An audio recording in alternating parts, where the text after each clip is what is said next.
চট্টগ্রাম নগরের আসকার দিঘির উত্তর পাড় এলাকায় সিডিএর শর্ত না মেনে পাহাড় কেটে অবৈধভাবে নির্মাণ হচ্ছিল ৯২টি পরিবারের জন্য ৩টি আলাদা বহুতল ভবন।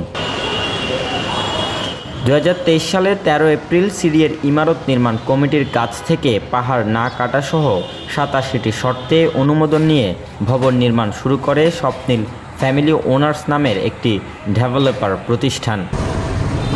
তবে এসব শর্তের কোনোটিরই তোয়াক্কা না করায় সোমবার সকাল ১১টার দিকে নগরের এস খালেদ রোডে সিডিএ চেয়ারম্যানের উপস্থিতিতে ভবনটি ভাঙার কাজ শুরু করে চট্টগ্রাম উন্নয়ন কর্তৃপক্ষ।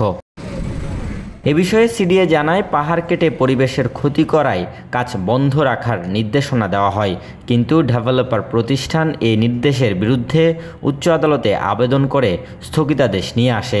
গতকাল রবিবার আদালত তাদের আবেদন খারিজ করে দিলে সোমবার অভিযানে নামে সংস্থাটি। ড্যামেজ তো আপনি পুরো রিপেয়ার করতে পারবেন না।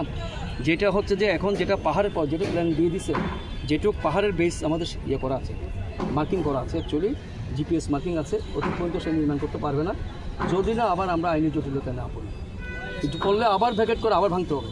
এখন সে যদি মনে করে যে সে বারবার ভাঙবো, তাকে ১০-২০ লাখ টাকা করে ফাইন করব, তারও ক্ষতি হবে, চট্টগ্রামেরও ক্ষতি হবে।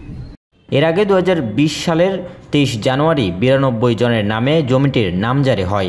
সিডিএতে জমা দেওয়া নথিতে দেখা যায় জমিটি বাড়ি হিসেবে লিপিবদ্ধ, অথচ ১৯৯৫ সালের পরিবেশ সংরক্ষণ আইনে এবং ২০১০ সালের সংশোধিত আইন অনুসারে এটি পাহাড়, আর এই আইন অনুসারে পাহাড় কাটা সম্পূর্ণ নিষিদ্ধ।